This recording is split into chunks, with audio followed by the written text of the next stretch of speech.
começar agora a nova saga, né? Terminando a história de Elden Ring, ou de Dark Souls 1, 2 e 3. Agora entraremos na história de Elden Ring. A história não contada de Elden Ring. Diferente do Dark Souls, eu não zerei nenhum, Barão, de Elden Ring, né? Ano que vem aí promete. Ano que vem aí promete. O difícil é cumprir. Prometer já não promete. Kel aqui. Elden Ring é um dos jogos com a história mais complexa e profunda que eu tive o prazer de passar. Ai, mentira da porra. Ei, aí tu mentiu, mano. A história é só matar o boneco e acabou. É não? Anos. E beijar na boca da mulher lá que fala, olha aí, ó, tem que fazer isso aí. Eu nem sei o que é que tem que fazer pra falar a verdade. Lendo e tentando organizar pra montar essa série de vídeos que estão vindo aí. Eu não suporto mais. E é totalmente normal você se sentir perdido na forma que a From Software escolhe de contar suas histórias. Até porque eu realmente também só fui entender a história deles depois que eu comecei a ler bastante em fóruns. Quando começamos o jogo, a primeira informação que... Pro cabo entender a lore, o cabo tem que procurar fora do jogo que não tá na lore. Ei, mano, na moral, a From Software tem umas cachorras, né? Bicho, tu é doido. recebemos é que o Anel Pristino foi quebrado nas Terras Intermédias. Que Marika, a deusa desse mundo, Ave Maria. sumiu, um tal de Godwyn, o Áureo, morreu na Noite das Facas Negras e os filhos de Marika começaram uma guerra pelos pedaços do Anel Pristino. E que por isso, nós, maculados, um grupo de gente estranha, devemos ir para as Terras Intermédias resolver esse impasse dessa guerra dos semideuses. As primeiras coisas que o jogo nos conta sobre a história do mundo são eventos resultantes de uma longa história muito anterior a eles. E esse vídeo aqui é introdutório da série. Vai introduzir, rapaziada. Entender tudo de importante segura aí que ele vai introduzir, rapaziada. Antes mesmo do jogo iniciar. E claro, gente, os jogos da From Software são planejados para ter uma história com pontos muito abertos e serem preenchidos pelas interpretações e experiências de quem joga. Nessa série de Elden Ring eu vou fazer que nem eu fiz com a de Dark Souls. Eu tô trazendo pontos escritos em itens e diálogos de NPCs, só que junto com as minhas reflexões, interpretações e tentativa... E tudo que eu li do Forchan, está no Forchan, é verdade. ...de criar uma experiência de narrativa imersiva, que conte a história do jogo. Então se você discordar ou tiver uma interpretação diferente dos fatos, os comentários estão aí embaixo para isso. E assim como nos vídeos de Dark Souls, provavelmente eu vou ler e vou te responder. Afinal, a From Software faz esses jogos com a história mega aberta, mega complexa e quanto mais gente dá opinião, melhor. E claro, eu tenho que ser honesto aqui, grande parte desse conteúdo eu tirei da fandom de Elden Ring, que é um database incrível com todos os itens e textos dos itens. Isso ajuda bastante na hora de ler essas coisas. Agora, tirando isso do caminho, bora pro Elden Ring. Vi no Ryan Red. Há centenas ou até mesmo milhares de anos antes dos eventos que iniciam o jogo, existia uma época que as Terras Intermédias não possuíam essa imensa árvore dourada ao seu centro. Uma época com 3 cidades gigantescas que influenciavam a cultura de todas as Terras Intermédias, tão imponentes que eram chamadas de as Cidades Eternas, povoadas e lideradas pelos Nox, um povo engenhoso conhecido por sua alquimia capaz de criar novos tipos de metais e poções poderosas. Nox, que em latim quer dizer noite, um povo que cultuava as estrelas, o cosmo e as luas. Nas Terras Intermédias existem pelo menos 2 luas. Eu não passo nem do primeiro boss. Falaram que isso aqui é mais fácil que Dark Souls? Falaram! E a Lua Negra, que são deusas cultuadas. Ah, que bonito! Por essa... Imagina eu beijando na boca da mãe ali, tu é doido, romântico demais. Civilização que acreditava que ela influenciava a vida de todo mundo indiretamente. Os Nox eram estudiosos que acreditavam que o destino de tudo e todos está atrelado ao movimento dos astros. É verdade. E por isso eles deviam ser cultuados e estudados. E os Nox tinham razão em temer as estrelas, porque seria delas que viria um evento que abalaria toda a estrutura da sua sociedade. Em uma noite qualquer, uma estrela dourada cruza o céu. Um evento nunca antes visto. Uma estrela que carregava com si uma besta. Besta que agia em nome de uma vontade maior. Um deus externo às Terras Intermédias. Um deus de ordem. Deuses exercendo influência nas Terras Intermédias não é algo novo. Diversos cultos para diversos deuses sempre existiram, como o Deus Escarlate, que da destruição leva ao renascimento. Deus que foi cultuado por povos antigos e que perdeu parte da sua influência quando seu corpo foi selado no subterrâneo. Outro Deus que, em troca de sacrifícios, dava chamas para uma sociedade distante que morava nas montanhas gélidas, e essa sociedade ficou conhecida pela arte da forja. e até as próprias luas cultuadas pelos Nox. As Terras Intermédias sempre tiveram muitos deuses, muitos cultos, que nós vamos explorar mais aprofundadamente no futuro da nossa jornada. Eu só tô mencionando eles para mostrar que essa Estrela Dourada é só mais um deus. Com a Estrela Dourada, um novo culto então começou a se formar. Um culto à estrela, à sua besta, e com a promessa que um dia uma árvore de abundância iria abençoar aqueles que nela acreditassem. Esse novo culto trouxe emissários que falavam em nome desse deus muito poderoso. Criaturas estranhas, com aparência grotesca e enigmática. Os Dois Dedos. Criaturas mudas que se comunicavam com escrituras luminosas no ar. Seres que diziam ter contato direto com a vontade maior e assim falavam em seu nome. A origem exata dessas criaturas é desconhecida, mas por serem servos da vontade maior, acredita-se que eles foram trazidos da mesma forma que a besta, naquela grande estrela dourada. Mas os céus não trariam só a estrela dourada. Ela traria outro presente que foi definitivo para a história dos Nox. Um evento que abalou as 3 cidades eternas. Uma das cidades eternas é atingida por um meteoro gigantesco, um meteoro vivo, com um ser nunca antes visto. Uma criatura formada de pedaços de estrelas e com poder de controle gravitacional. Mesmo os melhores guerreiros da Cidade Eterna não foram capazes de parar essa criatura, que com seu domínio gravitacional lançou vários meteoros contra a cidade e a destruiu completamente, roubando dos seus habitantes o céu estrelado que tanto adorava. Esse foi o início do fim de um grande império tão arrogante que acreditava ser eterno como o nome das suas cidades. Com o Império de Nox abalado pelo grande meteoro e pela criatura misteriosa, era a brecha perfeita para a fé na vontade maior se espalhar e ser consolidada nas Terras Intermédias. E para isso precisava-se de alguém capaz de unir os diferentes, alguém capaz de liderar uma nova ordem nascente. Era necessário uma rainha, mas que deveria ser mais do que uma figura política, também deveria ser uma figura religiosa, uma figura divina. Uma rainha deusa. Uma mulher de cabelos loiros vinda de fora das Terras Intermédias. Mulher de uma raça conhecida como Numen. Mulher que foi selecionada pelos Dois Dedos como uma Empírea. Marika foi selecionada a se tornar rainha e deusa em nome da vontade maior. E assim trazer ordem em sua imagem e semelhança. E para realizar essa tarefa, ela ganharia um fiel aliado, Maliketh.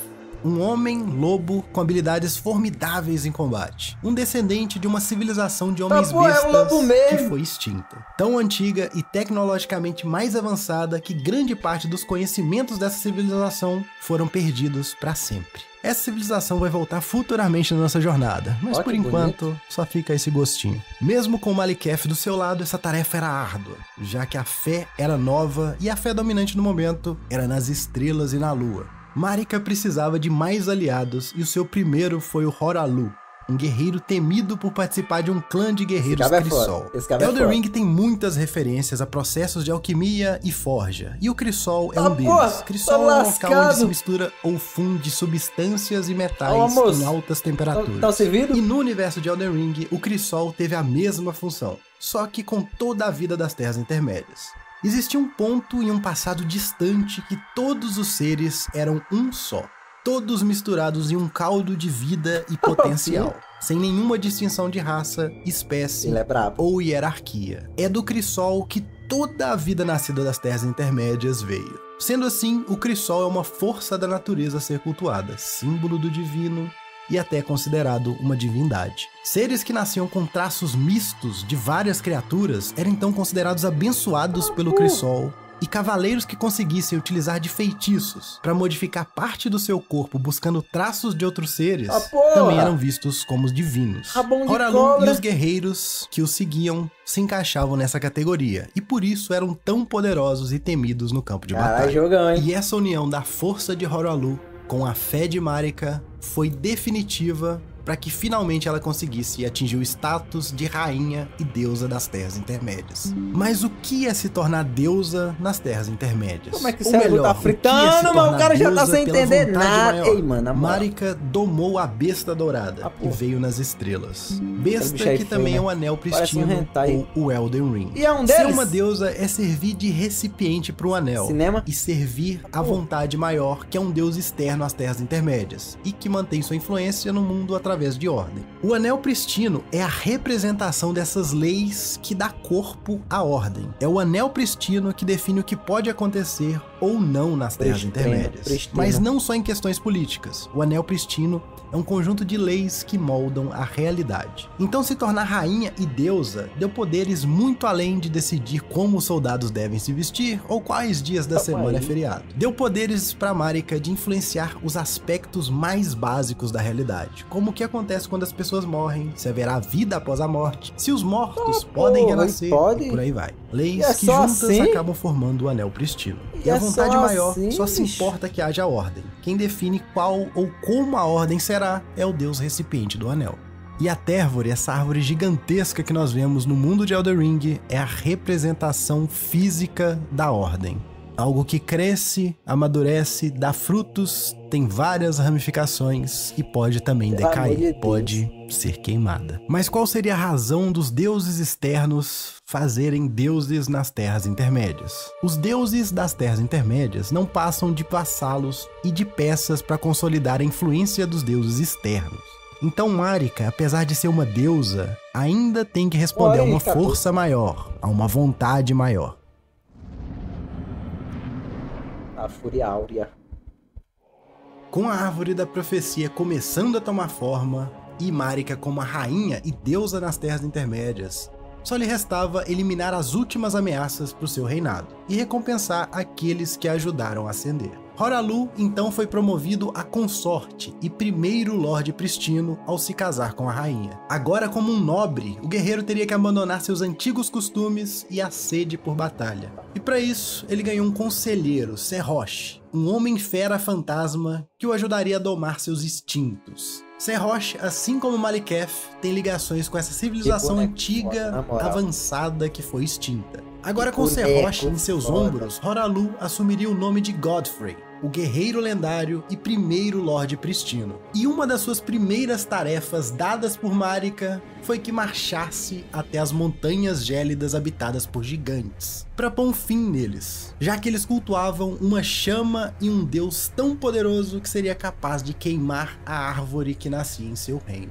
E assim foi feito. Godfrey e seu exército marcharam até as montanhas onde enfrentaram batalhas árduas contra os gigantes de fogo. Batalhas que só foram equilibradas depois que eles fizeram alianças com trolls e guerreiros gélidos. Trolls que eram descendentes dos gigantes, mas que habitavam castas inferiores dentro da sociedade. Esses seres nutriam mágoas pelos gigantes e se aliaram à Ordem Áurea para combatê-los. E os outros aliados são guerreiros gélidos que sempre tiveram rivalidades com a chama dos gigantes, pois eles cultuavam o frio e a chama dos gigantes aquecia a montanha. Eu acho que isso aí foi só porque o R.R. Martins queria colocar uma crônica de gelo e fogo. O fim definitivo da guerra contra os gigantes foi quando Marika derrotou o deus responsável pela chama cultuada pelos gigantes. Após derrotá-lo, Marika percebeu que a chama nunca poderia ser extinta e que o deus derrotado continuava vivo, escondido dentro dos seus leais seguidores. Foi aceitando essa inevitabilidade que Marika condenou então o último dos gigantes a dedicar sua vida a manter a chama da forja viva. Assim, ela manteria o deus caído sob controle e com influência limitada. Coitado. E para manter essa chama sob controle, Marika convocou vários monges e fiéis para monitorar as chamas de longe, caso algum dia ela volte a se tornar uma ameaça ao seu reinado. Pega! Tempos áureos.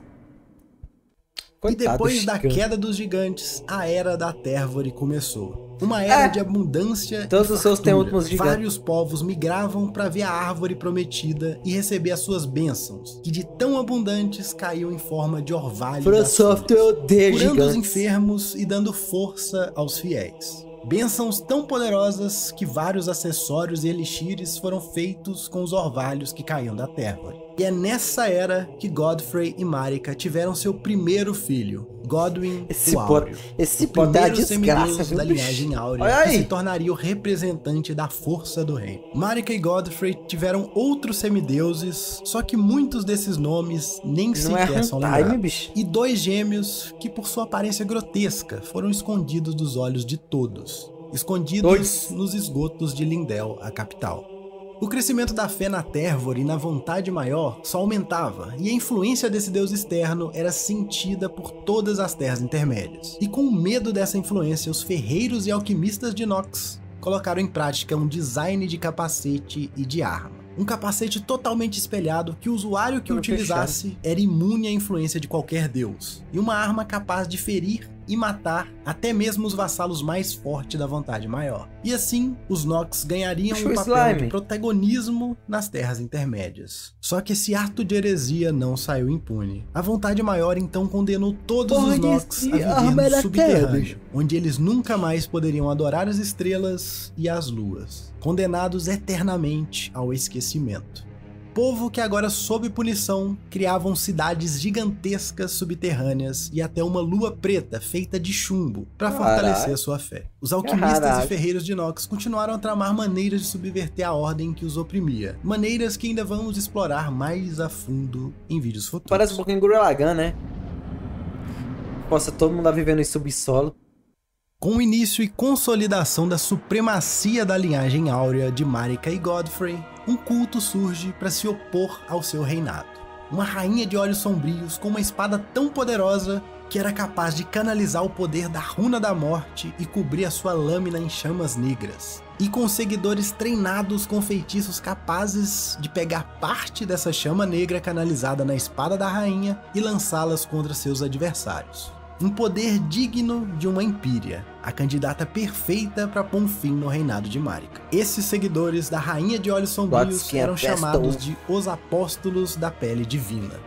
Guerreiros trajados em peles de suas vítimas como forma de amedrontar e zombar os seus adversários. O poder desse culto era tão grande que pela primeira vez em anos de reinado, os semideuses temiam por suas vidas. Porque pela primeira vez existiam adversários capazes e eficientes em matar deuses e semideuses. Com o tensionamento gerado por esse novo culto, a última medida de Marika foi convocar sua leal sombra Maliketh para poder pôr um fim na Rainha de Olhos Sombrios. Em combate, ele era tão feroz e hábil que nenhum semideus se igualava. O candidato perfeito para pôr um fim na nova Empyrea e no culto que surgia.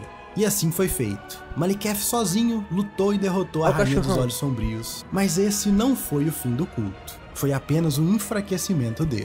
Agora os apóstolos sem a liderança se dispersavam e criavam novos focos pequenos do culto, desorganizados, mas ainda letais. Marika, com medo do poder da chama negra, que conseguia canalizar a Runa da Morte, retira a runa do Anel Pristino e encarrega Maliketh, o seu seguidor mais fiel, como guardião da Runa da Morte. Runa que foi imbuída em sua espada, o tornando o único ser nas Terras Intermédias capaz de empunhar a Runa da Morte. O único ser capaz de causar uma morte verdadeira a quem desafiasse a linhagem áurea.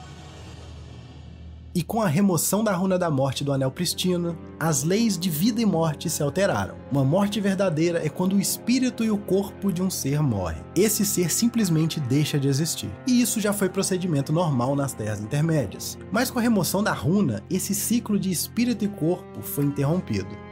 Agora, quando um ser tinha falência de seu corpo físico, eram feitas cerimônias para enterrar esses corpos próximos às raízes da Tervor, onde o corpo e o espírito seriam absorvidos pela árvore e uma nova vida seria dada àquele ser. Uma reencarnação, dando agora total controle de vida e morte para a deusa Marika, possibilitando assim a imortalidade daqueles abençoados pela deusa. Mas claro, nas Terras Intermédias, a morte sempre foi uma força transformadora e sempre foi um aspecto importante de poder. Almas e corpos foram usados de diversas formas por diversos cultos e deuses.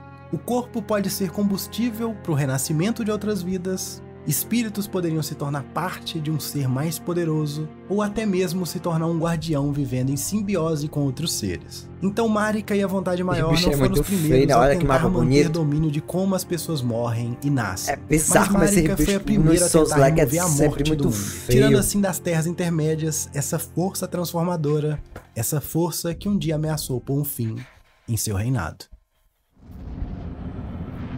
Lua cheia.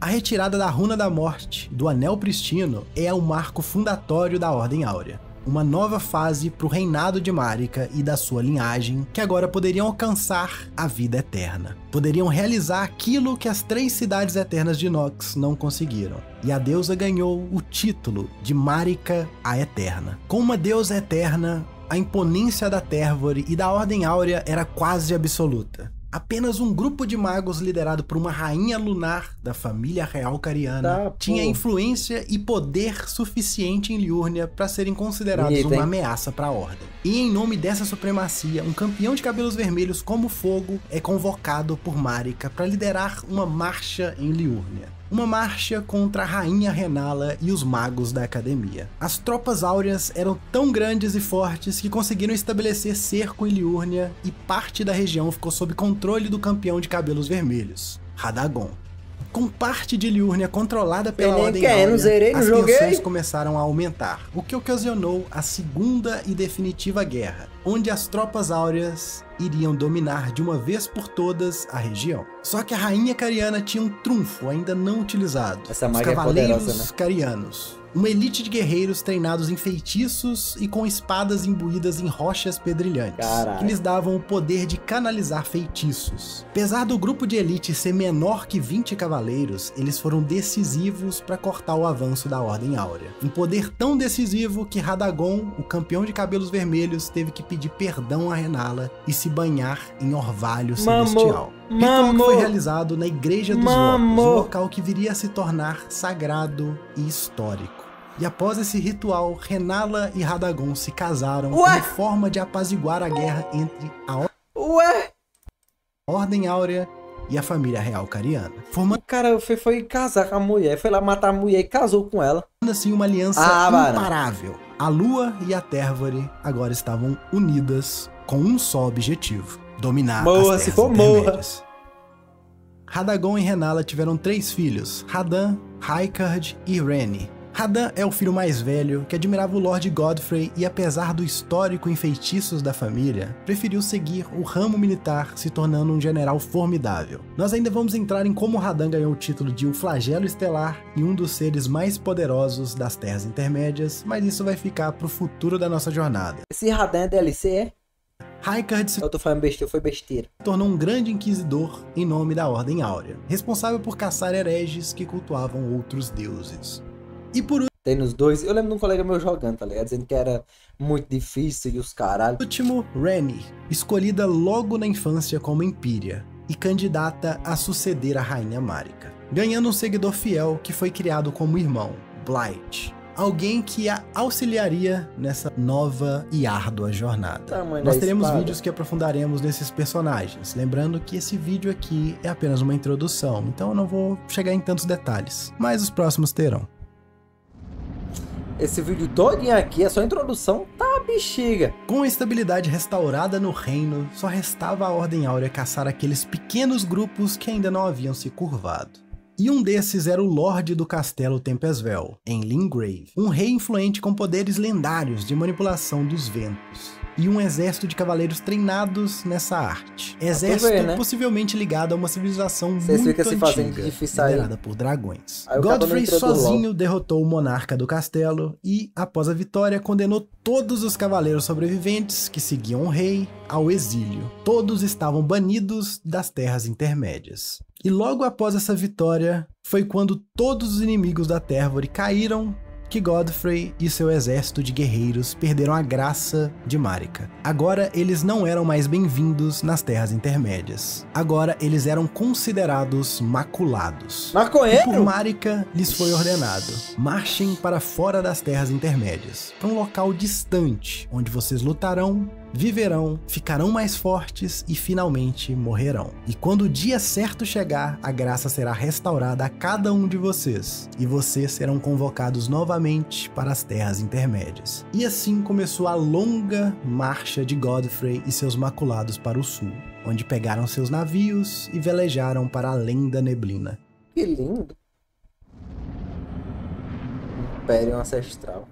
O vácuo temporário de poder militar criou a oportunidade perfeita para o Império ser atacado novamente. Dessa vez por seres ancestrais, os antigos senhores das Terras Intermédias, os dragões. Gransax, um dragão gigantesco, liderando um exército de dragões, ataca a capital de Lindell. E pela primeira vez, as muralhas da cidade são destruídas, e a batalha é levada para o centro dela. Os dragões ancestrais eram inimigos tão formidáveis, com seus feitiços de raio vermelho, sua baforada de fogo e pele de pedra, que Godwyn, o filho mais velho de Marika e Godfrey, teve que fazer um pacto de amizade e aliança com Fortsex, dos dragões ancestrais que ele derrotou em combate. Forte para sexo? Assim, acabar com a investida de Gransax, o matando e criando termos de paz entre dragões e a Ordem Áurea. Agora, os dragões também fariam parte da Ordem, e Lanceax, irmã de Fortsex, assumiu uma forma humana para treinar os cavaleiros de elite em feitiços dracônicos. Então, um culto aos dragões nasceu dentro da Ordem Áurea.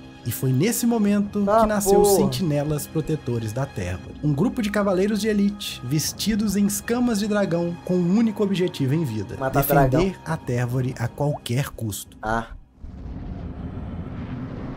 Segundo. O exílio de Godfrey fez com que Marika precisasse de um novo consorte. Um campeão para ser o rosto da Ordem, de novo. impor dominância.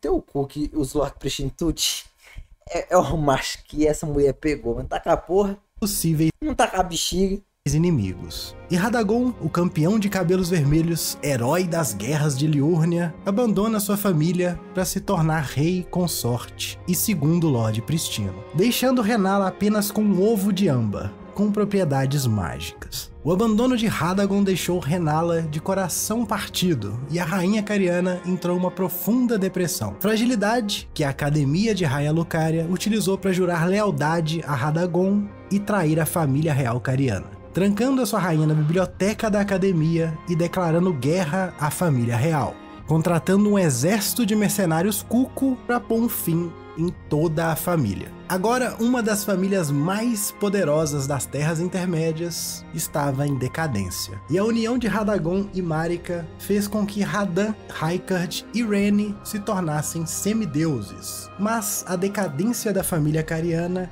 acarretada pelo abandono de Radagon, causou um grande remorso e antagonismo de Raikard e Rennie pela Ordem. Antagonismo tão grande a ponto de Raikard se isolar em um vulcão e começar a seguir rituais e crenças hereges à Ordem Áurea. Já Rennie se recolheu aos seus estudos e esquemas para tentar escapar do seu destino império como futura sucessora de Marika.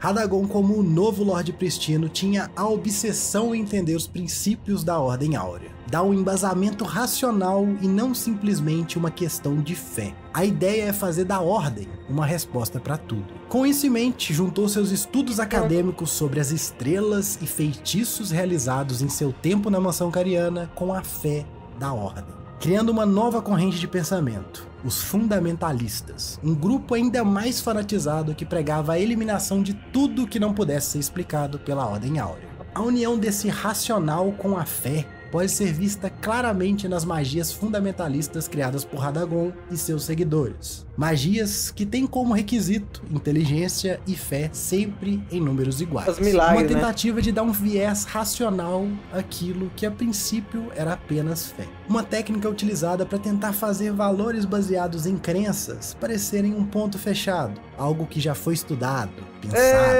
e que não tem mais motivo para ser discutido. O papel de Radagon como Lorde Pristino foi esse: tirar a Ordem Áurea só do âmbito religioso para se tornar um modo de filosofia, ciência e a única lente no qual deveria ser visto o mundo.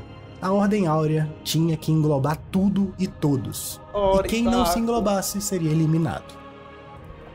Radagon e Marika tiveram oficialmente dois filhos, Malenia e Miquella. Os gêmeos eram especiais, pois já nasceram escolhidos pelos seus dois dedos como impérios, candidatos a futuros deuses que substituiriam sua mãe Marika.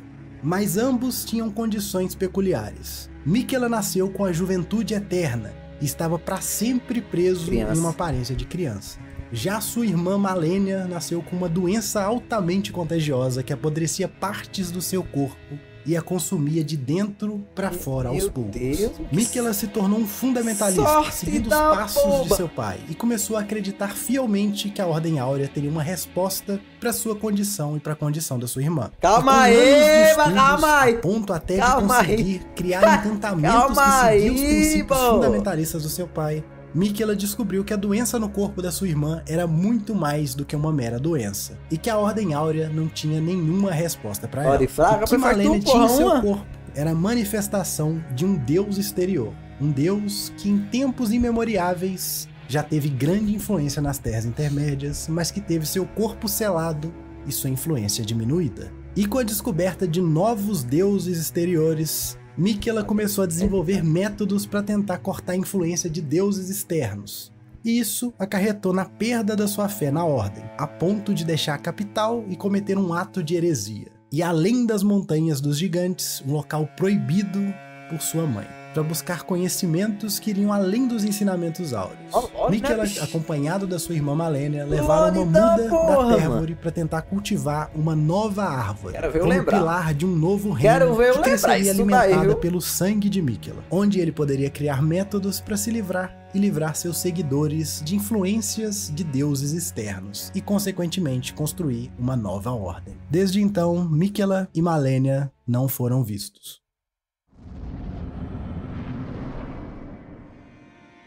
Uma noite comum na capital, como todas as outras, estava prestes a se tornar um evento que geraria uma avalanche de acontecimentos que mudaria para sempre o destino das Terras Intermédias. Um golpe sorrateiro de uma sociedade que foi deixada para ser esquecida nas profundezas do reino, e desde então se esquematizava... Verei pelo YouTube não, mano. Tô vendo aqui é só a história. E quando eu for jogar, não vou lembrar de nada mesmo, é certeza. Um grupo de assassinas trajadas de eu vou saber só o básico, só o básico. Invisíveis só aos o básico. Luz. Você sabia que teve 26, tá aqui?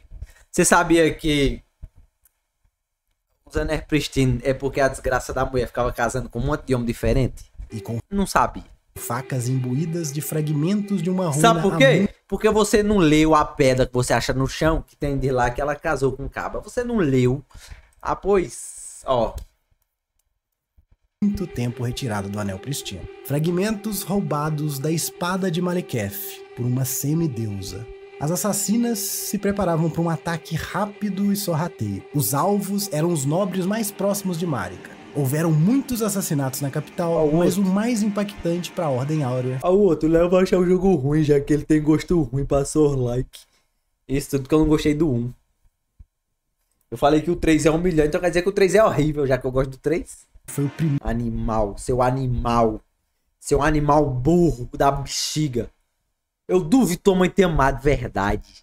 Primeiro filho de Marika, Godwyn, o símbolo da linhagem áurea. O príncipe não foi simplesmente assassinado, ele teve o seu corpo carvado metade de uma centopeia, metade da runa da morte. Um ritual que foi interrompido por... Seu bosta! Rene, que carvou a outra metade da centopeia em seu corpo em um local muito distante dali. Com esse interrompimento do ritual, o príncipe teve a morte verdadeira do seu espírito. Esse bosta é muito pesado, né? E ele agora não passava de um corpo sem alma. Enquanto Rene teve a morte do seu corpo empíreo e agora não passava de uma alma perdida. Após terem seu ritual interrompido e seus planos frustrados, os assassinos tiveram que fugir. E em fuga, alguns dos assassinos foram mortos, outros presos, mas grande parte deles se dispersaram pelas Terras Intermédias. Esse dia ficou conhecido como a Noite das Facas Negras, um evento que pôs em xeque a segurança da Ordem Áurea e o poder de Marika. Os caras deduzem isso. Deduz não, né? Assim, eu sei que é... O jogo nem tem isso aí, mas os caras inventam que só é desgraça. Nem tem isso aí, mano. Matheus disse que zerou 5 vezes. Tem isso aí, Matheus? Na história do jogo, tu zerou, tu viu isso aí tudinho. Um contragolpe. O cara tá inventando aqui, mano. De Nox, com a ajuda de alguns dos muitos inimigos que Marika e a Ordem Áurea cultivaram ao tentar impor a todos a sua fé e filosofia. Evento que fez com que Malekith fundisse agora a Runa da Morte em seu corpo, para garantir que ela nunca mais fosse roubada dele. E desde então, o lendário guerreiro lobo nunca mais foi visto. Como de costume entre os nobres mais próximos de Marika, o corpo do príncipe foi enterrado nas raízes da Térvore, abaixo da capital, para que usando o poder da Terra, ele pudesse renascer. Com o passar do tempo, não aconteceu o que era esperado. O corpo do príncipe não foi totalmente absorvido pela Terra, e seu corpo começou a crescer junto a ela. A runa carvada no corpo do príncipe carregava fragmentos da runa da morte. Fragmentos que mutaram, deformaram o corpo do semideus, e essa deformidade infectou as raízes da terra. E assim, essa infecção começou a se espalhar por todas as terras intermédias. E os mortos que eram colocados para serem absorvidos por essas raízes e renascer, começaram a se levantar e agora viviam em morte. Um novo deus havia sido criado nas terras intermédias. Godwyn, anteriormente símbolo da força e pureza da Ordem Áurea, agora era conhecido e louvado como Deus dos mortos. Sexo, mano. Essa soma de eventos levou à desestabilização do reino e à decisão de Marika em quebrar o Anel Pristino. Decisão considerada heresia até mesmo por uma deusa. Decisão que foi punida, fazendo com que agora Marika fosse condenada a ser presa dentro da Terra por tempo indeterminado. O Anel Pristino é feito de runas e a sua quebra fez com que elas se espalhassem pelas terras intermédias. Cada semideus pegou para si uma runa grande, uma runa que os deu poderes ainda maiores. A sede por poder fez com que as terras intermédias entrassem em guerra civil. Cada semideus liderou um exército brandando a sua bandeira. E um dos primeiros conflitos foi o cerco à capital Lendel, liderada por Godefroy e Godric, dois descendentes de Godfrey, o primeiro Lorde Pristino. Os dois clamavam descendência da linhagem áurea, então a capital deveria ser deles. E essa confusão gerada pelo cerco à capital fez com que os gêmeos Morgoth e Mohg, dois filhos de Godfrey com Marika que foram escondidos nos esgotos, achassem brecha para poder escapar da sua prisão. Mohg aproveitou para fugir da capital e se esconder, e Morgoth para defender Lindel e dedicar a sua vida à proteção da Térvore e da Ordem Áurea. O cerco à capital não foi bem sucedido e Godefroy foi preso em uma cela mágica em Altos Platô, enquanto Godric e seu exército fugiu e se refugiou em Lingrave com a runa âncora do Anel Pristino. Esse conflito não se limitou somente à capital. Raikard, Lorde da Mansão Vulcânica, ateou fogo em uma pequena Térvore, um ato simbólico das suas intenções. Olha lá o que é que o Matheus disse lá, ó. Mohg nunca esteve errado. Falaram que esse Mohg aí, ele era inspirado em Adolf Hitler. Ou seja, Matheus, o que você quer dizer aí é que, rapaz, e declarou guerra a Térvore e à Ordem Áurea. Mohg, que tinha acabado de escapar da sua prisão, aproveitou a distração da guerra e sequestrou Miquella da sua árvore sacra, onde ele estava em um sono profundo, parte de um experimento feito em si. E Malenia, sentindo falta do seu irmão, cruzou as terras intermédias em busca dele, o que causou um conflito dela com Radahn, que nós vemos na cutscene de Elden Ring. Esses eventos são mega complexos e a gente vai aprofundar mais neles nos próximos vídeos, bem mais especializados nos conflitos. Eita, em qual item isso aí? Tá escrito no pinico embaixo do castelo de Radahn. E nos personagens. A quebra do Anel Pristino, seguido da Guerra dos Semideuses, fez com que a Vontade Maior abandonasse as terras intermédias. Afinal, ela é um deus de ordem, e a ordem do reino estava abalada. Evento que culminou com a profecia que Marika havia contado a Godfrey e seus maculados. Profecia que um dia eles seriam chamados novamente para as terras. Essa parte aí eu pulei. Ah lá, não explora direito o jogo. Intermédias. E assim foi feito. E é aqui que a nossa jornada começa. Aê, vai começar o jogo, rapaziada! Nós somos um dos antigos guerreiros que lutaram e auxiliaram Lord Godfrey. E nós estamos sendo convocados pela graça de Marika para restaurar a ordem e se tornar Lorde Pristinos. Eita, é mesmo. E por que ela só renasce um? Que é nós. Hã? Tá errado isso aí, barão.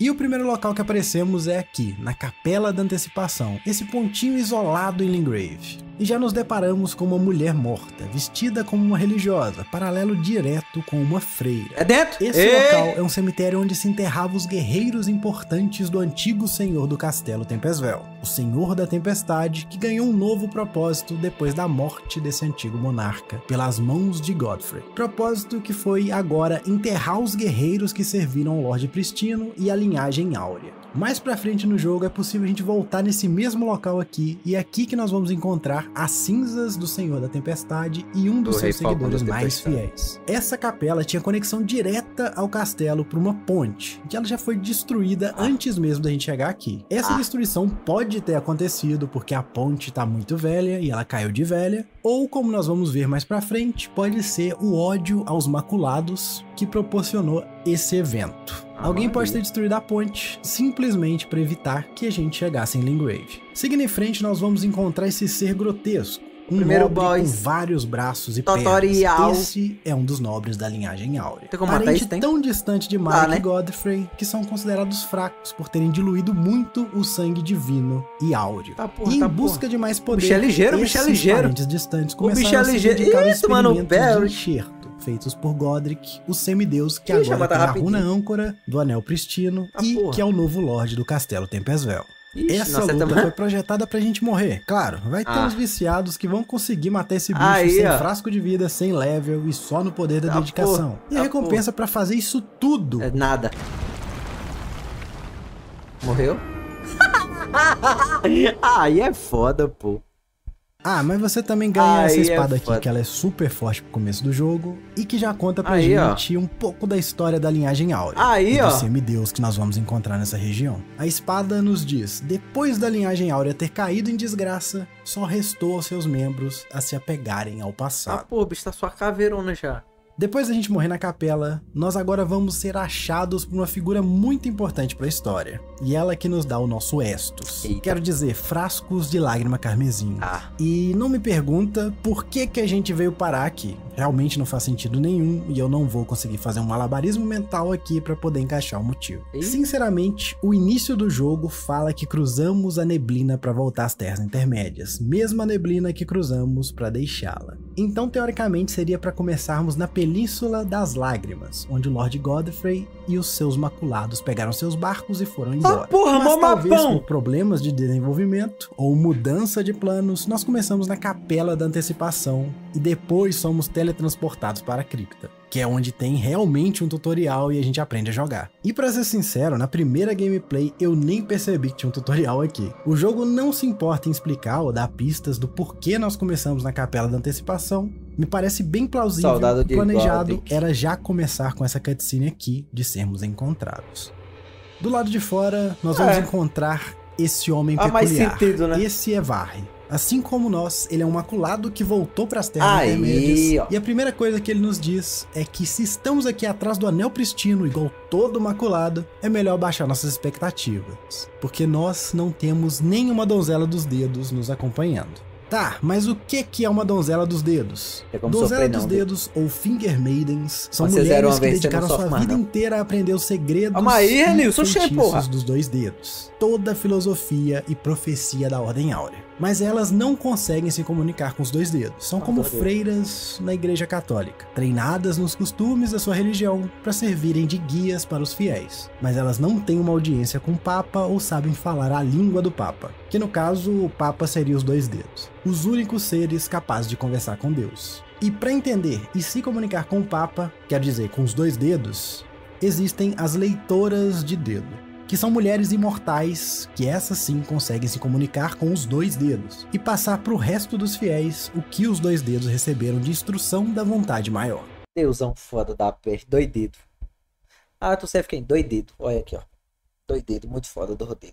É isso mesmo, a Ordem Áurea é o maior telefone sem fio que você vai ver na sua vida. Então, as donzelas dos dedos têm o poder de converter as runas que caíram do Anel Pristino em força e também são capazes de convidar um maculado escolhido para participar da mesa redonda. Donzela dos Dedos surgiram após a quebra do Anel Pristino, com um plano dos dois dedos para se achar um novo Lorde que conseguiria unificar novamente as Terras Intermédias sobre a vontade maior. Porque, como vimos anteriormente, a vontade maior parece ser um deus que se manifesta através de ordem. E o que seria a mesa redonda? A mesa redonda nos tempos atuais é onde os maculados escolhidos pela graça se reúnem e ali podem seguir seu destino dado pela graça. Nem todos na mesa redonda estão sendo guiados ao mesmo propósito, ou seja, nem todos ali querem se tornar Lorde Pristino. Mas antes de se tornar um local para a reunião dos Maculados, a Mesa Redonda era onde o líder dos Maculados, Horalu, e seus cavaleiros Crisol se reuniam há muito tempo atrás. Antes mesmo de ter o título de Lord Godfrey. Podemos ver essas evidências nas armas eu gosto desses vídeos, porque eu me interesso por Souls-like, aí eu fico prestando atenção, é bom. Na mesa. Temos várias espadas que parecem ser feitas de raízes e troncos de árvore. E um machado feito do mesmo material. Machado que é a arma de escolha de Godfrey, que ele aparece em todas as pinturas. Só que nas pinturas ele aparece com um machado de metal. Então a Mesa Redonda parece ser de um tempo tão distante que até mesmo as armas desses guerreiros não eram feitas de metal. E se olharmos as bandeiras e estátuas dentro da Mesa Redonda, podemos imaginar que ela é uma estrutura bem antiga, pois não apresenta marca ou qualquer símbolo da Ordem Áurea. Esse local é de uma época que a Tervore não era tão grande e majestosa igual nós vemos hoje em dia. Uma época que a Tervore estava apenas crescendo, e a fé dominante provavelmente era no Crisol, na Lua ou em outras entidades. E bom, lembra aquela freira morta na Capela da Antecipação? Ela era a nossa Donzela dos Dedos, que por algum motivo morreu antes da nossa chegada. Oxi! E por isso não vamos ter acesso à Mesa Redonda e nem à força das runas. Varre também nos pergunta se a gente consegue ver a graça, que é esse facho de luz dourado. E nos diz que se seguirmos, iremos acabar chegando onde deveríamos estar. Nós não somos o primeiro Maculado a retornar e estamos longe do início da era em que os Maculados começaram a voltar para as Terras Intermédias. Já se passaram dezenas ou até centenas de anos, e a grande maioria deles já nem veem mais a graça. Já estão perdidos ou simplesmente arrumaram outras prioridades. Nós vamos encontrar vários Maculados na nossa jornada, e o Varre é apenas mais um deles que perdeu o sentido em procurar a graça. Cadê o cavalo? E bom, se a gente ignorar esse sujeito aqui no cavalo vestido com uma armadura feita de pedaços de dragões ancestrais, não dá pra matar, né? A famosa cavalaria que se formou após a aliança dos dragões com a Ordem Áurea, nós iremos chegar no local da graça que a mulher misteriosa de capuz se apresenta como Melina. E ela tem uma proposta pra gente. Ela vai fazer o papel de uma donzela dos dedos, convertendo runas em força, nos convidar para ir na Mesa Redonda e até nos dar comando do Torrent, o cavalo espírito que dificultou bastante a vida de quem queria alugar esse jogo no Google. Mas em troca dos serviços dela, nós temos que prometer a levar pro pé da Tervore. E claro... que bonito. Ah, tem que entrar nesse castelo, hein? Claro, a gente pode negar. Ela fala isso. Essa oferta. Ela manda aí. E perder Esse jogo nunca tem nada, tá ligado? Essa mulher só aparece pra subir o nível do cabo. Acesso a tudo isso. E por incrível que pareça, dá pra finalizar o jogo dizendo não. Eu só não recomendo. Como é? E bom, a partir... Como é? daqui a mágica do mundo aberto começa. Aí, ó. Vou zerar rapidinho. Barão. E estraga totalmente uma abordagem linear sobre as áreas do jogo. E por isso, nesse vídeo nós vamos explicar... Aí, ó, quem vai falar que eu não vou zerar o jogo aí, ó? Ah, fala agora que eu não vou zerar! Primeiro as áreas que estão diretamente ligadas à história principal de Limgrave. Já falei que, ó, subiu os créditos, zerou o jogo. E um ótimo ponto de partida é contar histórias por trás do Castelo Tempesvel e o Castelo Morne, que são as duas dungeons principais dessa área. Entendendo a história dos dois, fica mais fácil entender a história de Limgrave. Como já vimos anteriormente, há centenas ou até milhares de anos atrás, o Castelo de Tempesvel teve um rei muito influente em Limgrave, o Rei Falcão da Tempestade. E sim, eu também fico meio confuso de um rei de um castelo gigantesco ser um falcão. Mas se você tá com a memória fresca, eu mencionei que esse Lorde, esse rei, tinha uma ligação com uma civilização muito antiga. Uma civilização de dragões que governava as Terras Intermédias. Mas são dragões diferentes do que encontramos no centro do Lago de Limgrave. O dragão do centro do Lago de Limgrave é uma espécie descendente dos dragões ancestrais. Ele é menor e as asas Aqueles que atacaram a capital com pele de pedra, quatro asas e manipulam raios vermelhos. Esses são os ancestrais. Caralho. Já esse que nós encontramos em Limgrave se aproxima mais de um pássaro. Vemos que a pele dele não é de pedra e ele possui várias penas pelo corpo. Elden Ring trata os dragões ancestrais como se fossem os dinossauros desse mundo.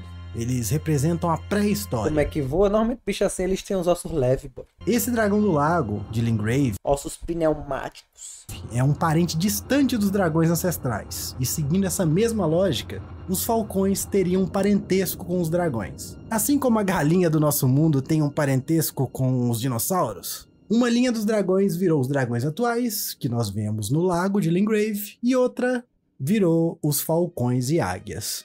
Se nós observarmos Lingrave inteira, nós vamos encontrar essas ruínas dessa civilização de dragão que foi construída próxima às Morrens. Então esse monte de gente escavando coisa é pegando pedaços dessas ruínas. E bom, já adiantando um pouco do conteúdo futuro, existe uma parte do jogo que vamos visitar essa civilização antiga. E ambos os locais possuem falcões, mostrando uma conexão entre falcões, tempestades e dragões. Além dos soldados usando o mesmo estilo de armadura utilizado no Castelo Tempestvel. Os únicos dois locais no jogo inteiro que nós lutamos contra falcões e com temática de tempestade. Mas voltando agora pro Rei Falcão, que foi derrotado em combate pelo Lord Godfrey, o primeiro Lorde Pristino. Depois de derrotar o monarca, Godfrey condenou todos os soldados que sobreviveram ao seu ataque a serem exilados das Terras Intermédias. Mas um cavaleiro com o nome Engvall, ao invés de se exilar, se refugiou no Castelo Morne, na Península das Lágrimas, ao sul de Lingrave. E lá ele jurou que ia defender a propriedade do seu antigo mestre e se vingar de Godfrey por ter assassinado o seu clã inteiro. Engvall juntou todas as espadas dos seus companheiros mortos e criou uma espada que era a união de todas, a arma definitiva para sua vingança. Esse guerreiro ganhou o apelido de Herói da Orla, depois de derrotar diversos invasores do castelo e garantir a segurança dos seus arredores. A Península das Lágrimas é um ponto estratégico é uma mistura de tartaruga com caranguejo nas Terras Intermédias, porque é um dos únicos locais com uma orla bem extensa que não dá direto em montanhas. Então é de fácil desembarque e um local estratégico para se defender militarmente. Por isso que o Castelo Morne também é um ponto muito importante. Mas mesmo depois de toda essa fama que Engvall conseguiu sendo o herói da orla, ele não foi páreo pro primeiro Lorde Pristino e morreu em combate para Godfrey. Engvall foi o último inimigo de Godfrey nas Terras Intermédias. Após ele derrotar o Engvall, a graça dos olhos de Godfrey foi removida. E o Lorde Pristino e seus guerreiros começaram a se tornar maculados. Assim, eles tiveram uma grande marcha para o sul para pegar seus barcos e velejarem para além da neblina. Hoje o Castelo Morne está sob o controle de Godric, o Enxertado. E Engvall se tornou um espírito não absorvido pela Tervor, que nós podemos até pegar as cinzas dele e poder invocar ele para nos ajudar, caso nós tenhamos derrotado um chefe específico das Parada do Mímico. Eu só vejo as pessoas falando do Mímico. Como é que invoca essa porra? Catacumbas das águas escuras. Porque é você, né? Você se invoca. E uma curiosidade é que na cripta que nós fomos encontrados por Melina, tem uma passagem que podemos desbloquear que tá cheia de fantasmas desses guerreiros antigos que serviram o Rei da Tempestade. E foram negados ou se recusaram a ter seus espíritos absolvidos pela Tervor. Inclusive nós encontramos até o espírito de um cavaleiro que possui magias dracônicas e um selo de fé que aumenta o dano de magias desse tipo, mostrando o quão velha é essa estrutura e que foi utilizada como lugar onde esses antigos governantes enterravam seus guerreiros mortos. Tá, mas por que eu tô falando isso tudo e conectando tanta coisa ao mesmo tempo? É pra tentar mostrar que o design do mundo de Elden Ring segue muito essa lógica de estruturas antigas construídas há muito tempo atrás, recebendo novos propósitos conforme as eras vão passando e os povos vão mudando. Tentar contar a história das Terras Intermédias é explorar essas várias camadas que uma única estrutura tem e teve ao longo do tempo. Como exatamente tudo nesse mundo tá em transformação e ganhando novos propósitos. Acabou, foi atropelado 2 vezes. Castelo Morne fica na Península das Lágrimas, e na entrada dela nós encontramos uma mulher que se chama Irina. Uma mulher cega que fugiu do castelo porque os servos do castelo fizeram uma rebelião e estão matando todos os humanos. E ela pede que nós encontremos seu pai, para darmos a ele uma carta que ela escreveu para ele. Mas ela é cega, como é que ela escreveu uma carta? Poxa, agora pronto. Carta. Agora, o que é que tem a ver? Eu consigo escrever sem ver, Baran. Ela pode ter ficado cega depois, que provavelmente foi isso, né? Tá, tudo bem. Ela escreveu uma carta mesmo sendo cega. Ela é cega, boy. Ela não tem armão, não. Ela tem armão, boy. Ela tem armão, boy. Oxente. Nós não vamos focar muito aqui em coisas tem a ver que... de NPC. Que coerência, porra! Tem um jogo que a desgraça da mulher namorou 2 cabos. Esses cabos ficam do mal e quer matar todo mundo. Tem um pé de pau que traz zumbi e tu quer coerência. Vamos ter vídeos específicos. O difícil do jogo é acreditar que a menina escreveu sendo cega. Pra isso. Isso é nada. Mas nós vamos... É só um jogo! Vamos passar por cima delas, conversando um pouco só. Não vamos aprofundar. Em direção ao castelo, nós vamos encontrar a carruagem que a Irina fugiu. Só que ela tá tombada. E nós temos várias criaturas atacando os corpos dos antigos passageiros da carruagem. Essas criaturas são os misbegotten, ou os mal concebidos. São seres que... Vocês! Vocês aí mesmo! Ah, isso aí, ó. Sabia que ia ter uma referência a vocês em algum momento? Os mal concebidos, é eles mesmo. nasceram com traços animalescos. Esses seres já foram considerados sagrados e abençoados pelo Crisol há muito tempo atrás. Mas agora, e principalmente por causa da Ordem Áurea... Ah, Maria. Ei! Vamos continuar aqui. Eles são considerados seres inferiores, são bestas, seres a serem domados. Quando não são mortos, eles são escravizados. Esses seres aqui são todos escravos do Castelo Morne, que fizeram uma escravizada. Esses seres aqui são... E o golpe do cara é doidinho pra sentar na pica? Sendo domados. Quando não são mortos... Ele pula de perna aberta, pô, no cabo. Mortos, eles são escravizados. Esses seres... Então, olha.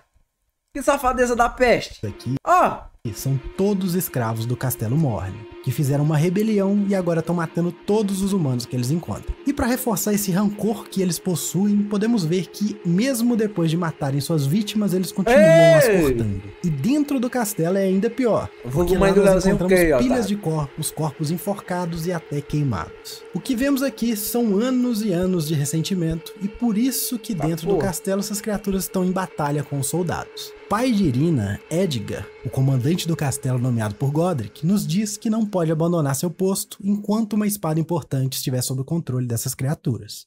E no final do castelo, nós encontramos um mal concebido Leonino. Esse é o chefe que tá com a espada, que o comandante tem o dever de proteger. É um chefe decente pro começo do jogo, e que futuramente vai acabar se tornando um inimigo comum. Uma decisão de design normal da From Software. Transformar os chefes do começo do jogo em inimigo que você vai lutar 1000 vezes durante o gameplay. O perseguidor no Dark Souls 2 lá. O modo é muito legal, mas fica muito repetitivo. Falta 20 minutos. Pra mostrar como você tá ficando forte e o que era um chefe antigamente pra você, hoje em dia é um inimigo comum. Inclusive essa tática eles usaram o Elden Ring inteiro porque é muito bom pra reutilizar inimigos. E eu acho que eles acabaram usando até um pouco demais, mas eu não vou entrar nesse assunto aqui. Nós vamos conversar sobre a história por enquanto. Eu não gosto tanto assim não. Derrotando o Leonino, a gente vai receber espada grande com lâmina enxertada. Essa é a espada feita por Engvall pra se vingar de Godfrey. Mas ao falhar em seus objetivos, a espada ficou com a linhagem áurea, como artefato valioso. Esse Eprotem é muito doce. E o nome de quem criou a espada foi apagado da história. Mais uma vez o tema recorrente de feitos, objetos e histórias recebendo novos ressignificados com o passar do tempo e a troca de poder. Temática que vem forte em todos os jogos do Miyazaki. E Elden Ring tá nessa temática também. Tá bom, eu sei. Mas vamos voltar pra Tempestvel, agora com o novo governante de lá e Godric, e vamos ver... Só sei quando eu jogar, Barão. Até lá o Dark Souls 2 é melhor. Qual o propósito ele deu pro antigo castelo? Bem perto da entrada do castelo, nós vamos encontrar Roderica, uma maculada como nós. Ela, diferente de nós, nunca viu a orientação da graça. Mas isso não a impediu de vir para as terras intermédias com seus companheiros. Só que eles foram atacados por Godric e o seu exército, e só ela conseguiu fugir. E é Roderica que nos avisa que Godric iniciou uma caçada contra os maculados, que ele utiliza os nossos membros para fazer enxertos, criando novos seres e se tornando mais forte. Os companheiros dela foram outras vítimas desse processo. Que animação bonita. Claro, o castelo tá em modo defesa, com dezenas de guardas tentando impedir a nossa entrada. Mas o verdadeiro obstáculo do castelo tá bem depois desses guardas. Boys.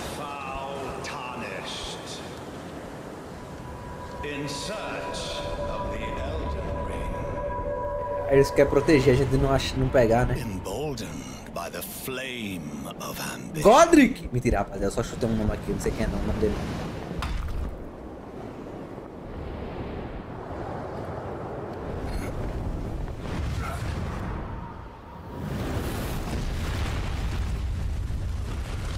É o Godwin esse aí, ó. Eu aposto o cu de vocês, tudinho aí que é Godwin o nome desse cara.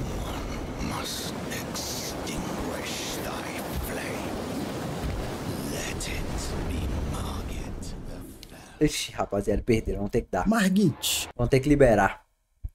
Era Margit. Vamos ter que liberar o ano de vocês. Foi mal, rapaziada. Eu errei.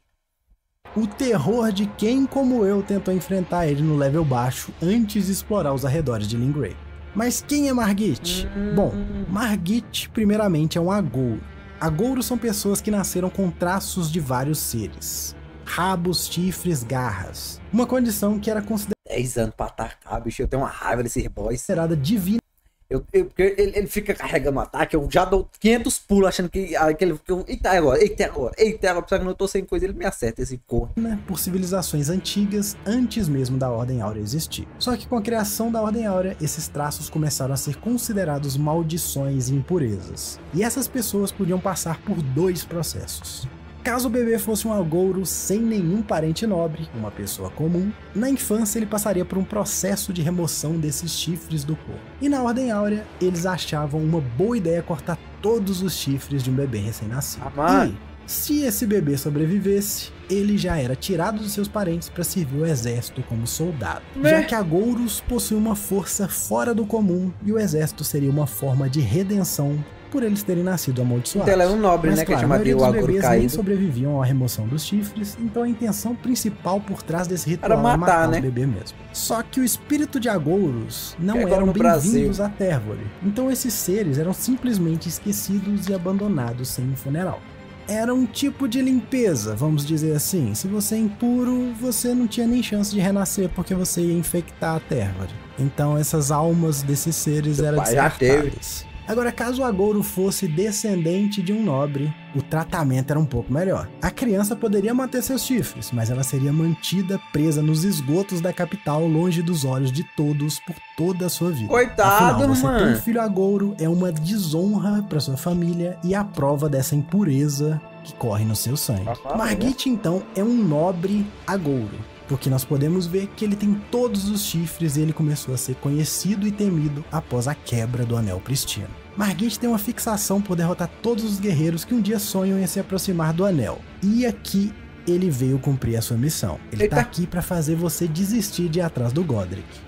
Esse cabo é o tutorial, rapaziada. Esse cabo aí, mano. E se a gente dá uma olhada na área, dá pra perceber que ele fez isso inúmeras vezes pela quantidade de armas deixadas aqui. Verdade. Margit é realmente um adversário muito acima de todos os chefes que você vai encontrar no começo do jogo. Ele tem uma quantidade absurda de combo e um dano bem alto contra personagens com pouco vigor. Esse aqui não era aquele boss que dava pra derrubar ele e atualizaram e agora ele não caia mais? É esse? E se você, como eu, na minha primeira gameplay, jogou Elden Ring pensando que era Dark Souls e que você tem que bater de cabeça com o chefe até matar ele... Mas Dark Souls não é assim, não. Tirou da Dark Souls era DG, porque o Dark Souls é mais lento, né? Esse daqui é tudo cheio dos combos. Parabéns, você sofreu. Ele até fala do Sullivan. Ele fala, boy, o Sullivan é vários golpes, é golpe atrás de golpe. E Elden Ring, todos os chefes é o Sullivan. Eu muito no Margit e eu sinto a sua dor.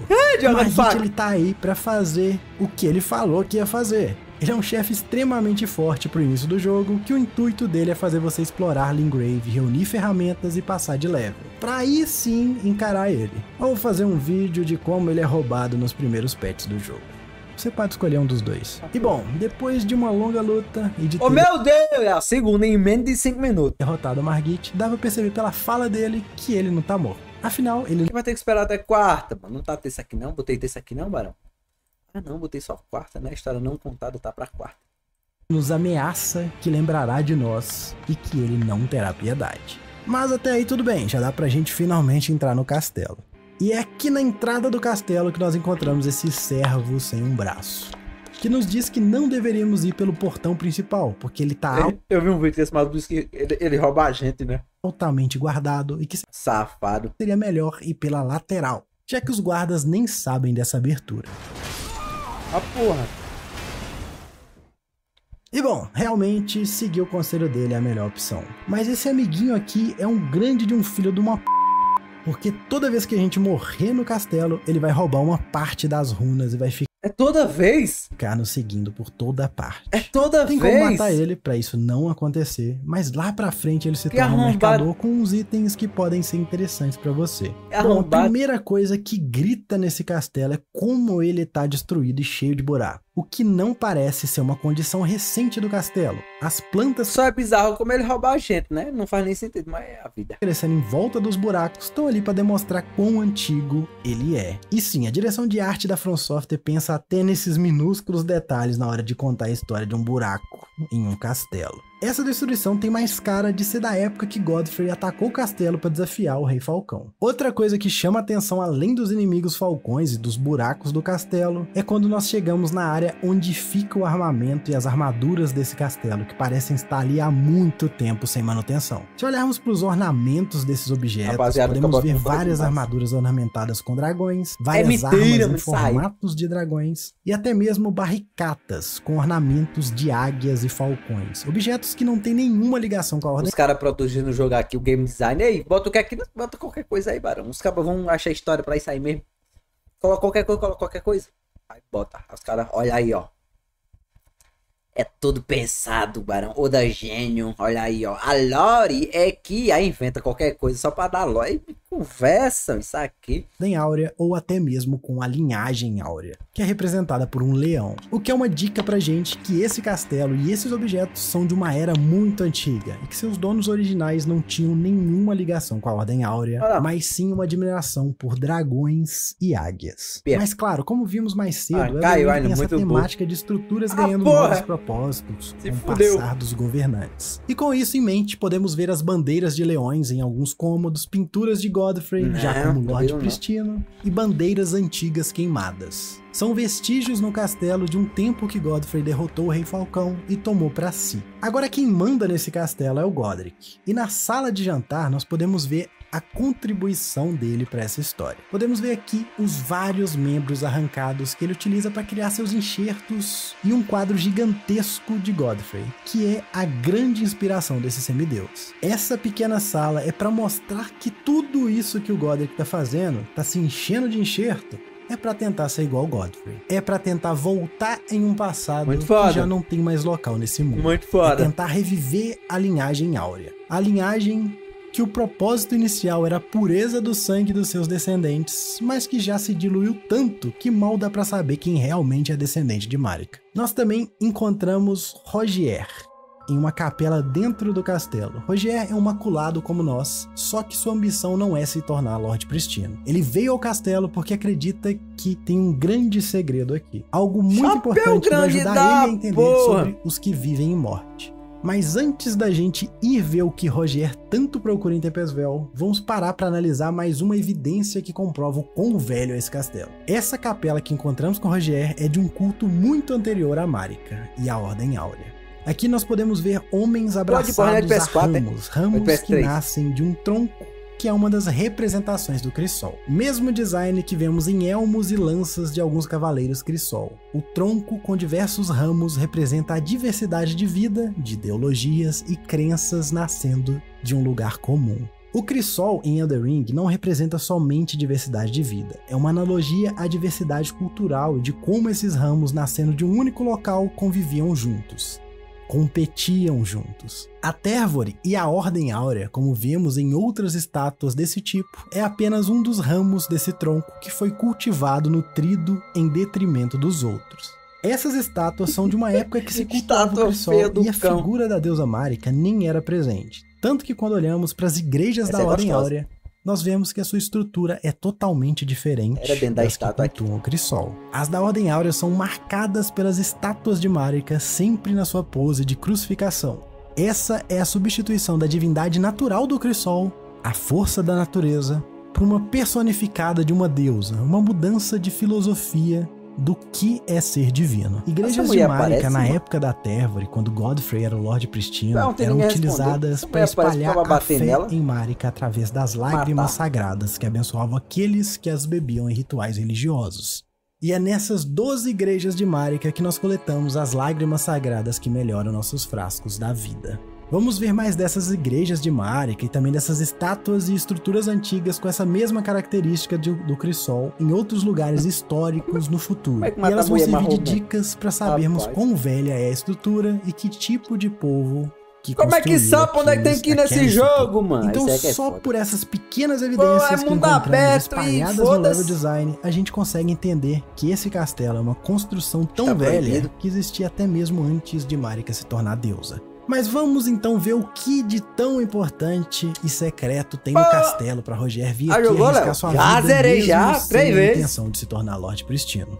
No fundo do castelo existe uma pequena passagem que é possível descer pulando em uma região bem profunda. Uma região que, pela destruição das estátuas e falta de manutenção, simbolizada pelos ratos e entulhos, nos passa a ideia de ser um local esquecido. Quase ninguém vai ali mais. E nesse lugar nós encontramos esse inimigo aqui. Esse tipo de inimigo vai se repetir infinitamente no jogo, e eles são criaturas que nasceram da corrupção da terra, ou das pequenas térvores que vemos espalhadas por todas as terras intermédias. Com o rompimento do Anel Pristino, a térvore sentiu que a sua vida estava prestes a acabar. E com isso a árvore gigante soltou várias sementes, onde algumas se tornaram pequenas árvores. Claro, pequena se a gente comparar com a gigantesca original. E outras sementes simplesmente não nasceram. E nós conseguimos coletar essas sementes para aumentar o nosso frasco de vida. Então esses inimigos são apenas criaturas que vivem e protegem as árvores. Claro, essa é a história que eles deram para esses bichos em Elden Ring. Mas na verdade, esse inimigo aqui era para ser um chefe em Dark Souls 3, que acabou sendo tirado do jogo por falta de tempo. Se você jogou Dark Souls 3 ou você viu algum vídeo meu, você vai lembrar desses cobrão preto aqui. Tá, mas não foi para ver esse cobrão preto que o Roger veio aqui. O motivo do Roger ter vindo aqui tá além desse bicho, tá na próxima sala, que é esse rosto deformado gigantesco. E temos ainda uma interação que vemos que Roger entrou em contato com ele e aparentemente morreu. Tá, mas o que é essa cabeça estranha deformada?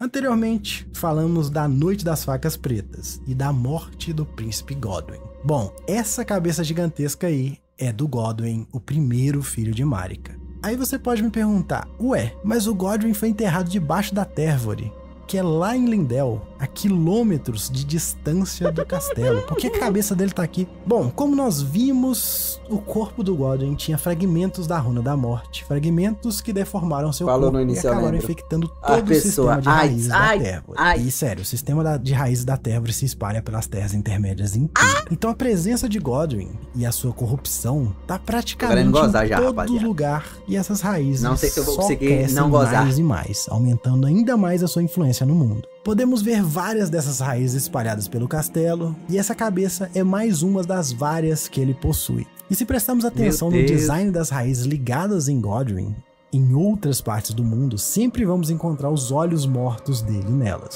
Godwyn se tornou uma erva daninha que nasceu e cresceu aos pés da terra, e agora se espalha descontroladamente. E é isso aqui que o Roger veio explorar. Nós vamos tocar na história do Roger mais pra frente em vídeos especializados. Vamos focar aqui no castelo. Mas antes da gente ir encontrar o Godric, eu só queria falar aí um pouco de como esse castelo é bem construído. Eu considero esse castelo uma das melhores dungeons que a From Software já fez. Além de ter vários pontos que agregam e contam mais sobre a história do mundo e do jogo, esse é um mapa realmente denso e com muita verticalidade.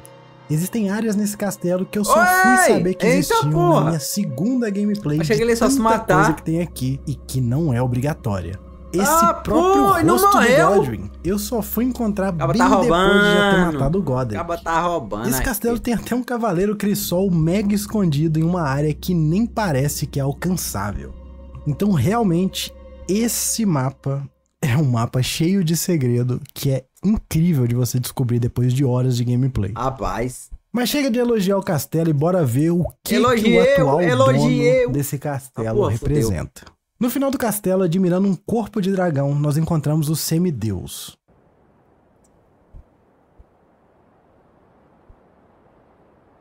Cadê o som? Esse é um opcional, então? Ele falou que encontrou escondido? Não. Acho que era relacionado ao cavaleiro anterior, né?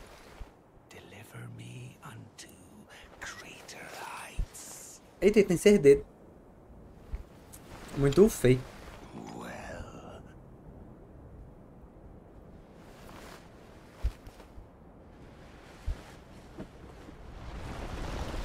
Aí o tumorzinho... Oxi, descendo de mão, imagina a punheta.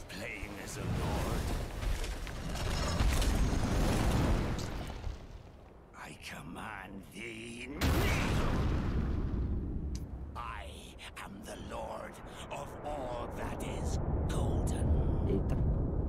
Eita.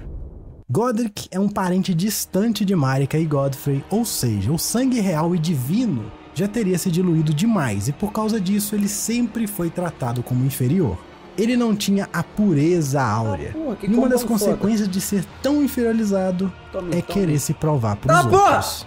Só que Godric sempre foi o mais fraco dos semideuses. E com a quebra do Anel Pristino, se juntou a Godefroy, um filho de Godfrey e Marika, pra tentar tomar a capital. Desgraça, virou uma amalgama de boneco. Nós vimos um trailer de Elden Ring e foi um fracasso, porque o semideus Radan, filho de Radagon e Marika, interviu e fez com que Godric e seu exército recuassem até o castelo Tempestvel. Recuo vergonhoso, já que Godric teve que usar o véu mímico, esse item aqui que nós pegamos no castelo, para se disfarçar de mulher e assim conseguir fugir junto aos refugiados. Já Godefroy foi preso em Evergale, que são prisões que encontramos espalhadas pelas terras intermédias. Parecem outras dimensões que você prende seres ali dentro. E não foi só com Radan que Godric arrumou treta. Quando Malenia passou por Lingrave procurando seu irmão Miquella, Godric a insultou, o que resultou em uma vitória rápida pra Malenia, que acabou poupando a vida dos semideus após meu mano. Então, depois de inúmeras derrotas, Godric resolveu se isolar no castelo Tempestvel e dedicar todo o seu tempo a melhorar os seus enxertos caçando os maculados, que estavam retornando às terras intermédias. Maculados que alguns dizem dividir sangue com Godfrey, por isso são tão importantes. E por isso a fixação de Godric nos maculados e pegar os seus pedaços para incorporar no seu, porque ele estaria pegando o sangue de Godfrey. E bom, só pelo design de Godric, nós vimos a necessidade dele de se provar. Uma coroa dourada e vários braceletes de ouro, um machado todo ornamentado de um leão dourado tentando imitar Godfrey, e até o seu golpe com o machado no chão, que causa um terremoto, é uma tentativa de emular o estilo de luta do Lorde Pristino. Godric é apenas uma tentativa estética de ser o grande herói que o primeiro Lorde Pristino foi para Ordem Áurea. Afinal, Godfrey gosta de dizer: a coroa é conquistada a partir da força, e Godric quer a coroa com base em sua descendência. Todas as falas de Godric é procurando o reconhecimento que ele nunca teve. Até mesmo quando ele consegue nos derrotar, a sua fala é perguntar se Godfrey tá vendo o que ele conseguiu fazer. Quando ele consegue enxertar um dragão em seu braço, ele quer saber se os ancestrais dele tá vendo aquilo. Realmente é um cara muito inseguro esse Godric. Testemunho, ele realmente ele quer se provar. São totalmente brutas e sem nenhuma técnica. Como é lento. A própria animação é aquilo. Realmente é um cara muito inseguro. Esse boneco, eu tenho uma agonia disso, bicho, desse atraso de golpe. Por esse Godric. O combate... ele falou, ele vai me atacar. Ele deu 2 rolamentos achando que o bicho ia atacar. As animações dele são totalmente... E ele não tinha atacado ainda.